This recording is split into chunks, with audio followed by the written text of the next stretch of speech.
Okay, Matt. Report came out recently. 20% of estate agents are going to go out of business in the next year, 2 years. Talk to me.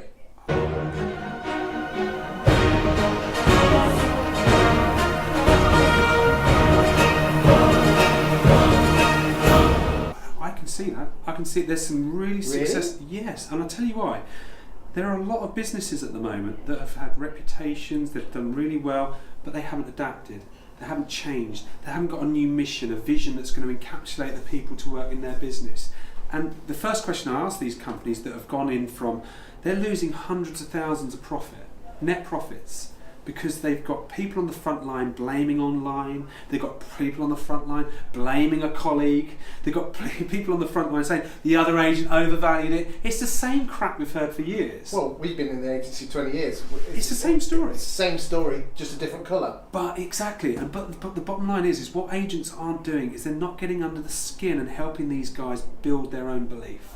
And maybe that's because the leadership teams don't believe themselves. They think it is down to a fee. Maybe they don't value their service. Maybe they don't feel they add value to a vendor. Because I really do feel sorry for those negs and valuers on the front line. It's for not getting the leadership and the direction and the vision. Well, this is where we step in. This is probably our most powerful offer, is we come in and absolutely change the beliefs of a business. We get the culture, we get the belief in terms of how they think in their company. How do they currently think? Is it they don't believe in their value adds, or whatever you want to call it? The bottom line is that's where it all starts. So yeah, I think 20% is a very fair figure. I'm talking to guys at the moment with very successful businesses who you would consider to be top third agents in their town, and they are at margins of 5-10% their profit. Not a lot of fat there. No, well, my businesses have operated between 35 and 45% net profit.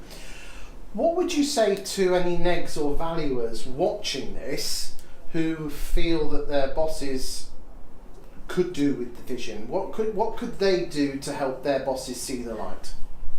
I mean, on average, our day rate's about a fee. So in other words, if most agents' average fees in the region of £3,000 to £4,000 in the area that we tend to work in. So basically, we've just got to find a sale in a day. Well, if I'm going to be completely honest with you, it goes way past that. If you can get under the skin of the leader and they can recreate exactly why they're doing it, what they believe in, what is the purpose of the business, how are they different? The points of difference is an interesting one, by the way. We're different than everybody else. What do you do that's different? The same as everybody else. Because I always said, if you just change the colour, absolutely, change the Pantone, change the font name, they're all the same. Home, buying, selling, renting, about us, contact us. Massively, but the thing is, if you're going to try and create something that's different, you've got to be different. So is it the way you behave? Not different for different sake, no. Different that is relevant to the punter, the homeowner and the landlord. How many people are looking for silver bullets, game changers, all these different things you hear, when the game changers and the silver bullets are the people in your business? And working bloody hard. Yeah, smart and hard. Do you know what? You work hard when you enjoy what you do. Do I? Most people are saying they're working hard, but they're really not. And they're not enjoying what they do. Well, they've got these flipping mobile phones. They're on it for 2 hours. That's the work. That's causing a lot of angst. People are getting up in the morning, checking the phone, 6:30, 7 o'clock in the morning. They're all into work mode. They're not having time out. They're not switching off. Their bosses are cramming down more information, more pressure. Instead of getting guys to enjoy what this job's about, estate agency is still, I know, it's one of the most fun industries you could ever work in. It's like the Hotel California. You can check out, but you can never leave. Massively. I bloody love it. There's so many great people in our industry today. How many businesses could you get paid to go and look at people's airing cupboards? Exactly. Airing cupboards, nick a drawer. No, that's Alex. But you've got great agents that are searching for answers that are within and under their nose. And that's where we specialise. We don't go into tech too much. We're not marketing gurus. We've got people like yourself, Sam Ashdown, and guys like that who I fully admire in your field. But if you want somebody to build belief, remotivate a team, create a culture, that's exactly what we do. The analogy I would use is that you're almost like the Formula One captain of the team. Yeah. You give direction and support.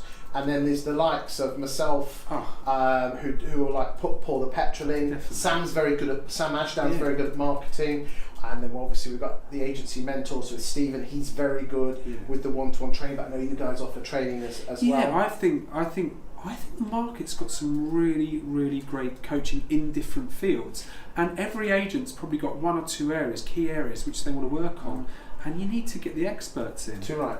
That's just my opinion. I mean, at the end of the day, if you look at the top sports people around the world, do they have coaches? Most of them have 4 or 5 coaches. What about the top business leaders? Do you think they know all the blind spots?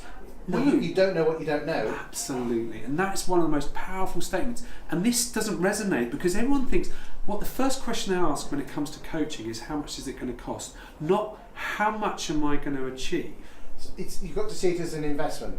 Well, if I said to you, Chris, give us 15,000 over a year and we'll grow your business by 150,000, what would you say? Well, I mean, I've spent nearly £30,000 a year on my business coach, and I can tell you here and now, he has grown my business, or helped me grow my business, by 700% in a year and a half.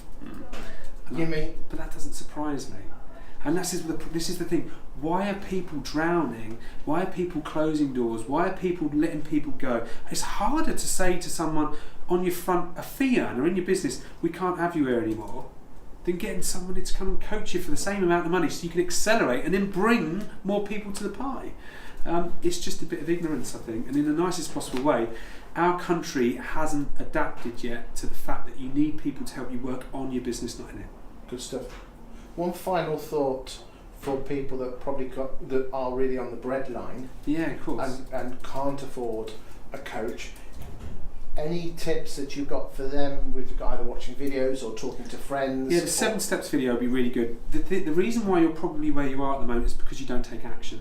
You probably go to events, you probably listen to stuff, go on webinars, but you don't do jack shit with it, and that's going to be a problem. That's a technical term. Yeah, it is. I mean, there's so many people that stand back and wait for the roast duck to fly in mouth. You know, at the end of the day, get off your ass, figure out exactly what you really want, who you really are, and pick the phone up. Go out into the street, go and talk to people, share your beliefs, and you'll have so much more fun. Don't sit there worrying, fretting on things you can't control or influence. Get out and absolutely That's the biggest thing, isn't it? People worry too much. They worry about what people think about them. I think that is a disease of 21st century life. That is massive. Yeah, I've got a brilliant team of great guys, and a lot of them have spent their lives worrying about what other people think of them more than how they feel about themselves. And there's a lesson learned there, isn't there? Be you. Good stuff. Thanks, mate. Thank you.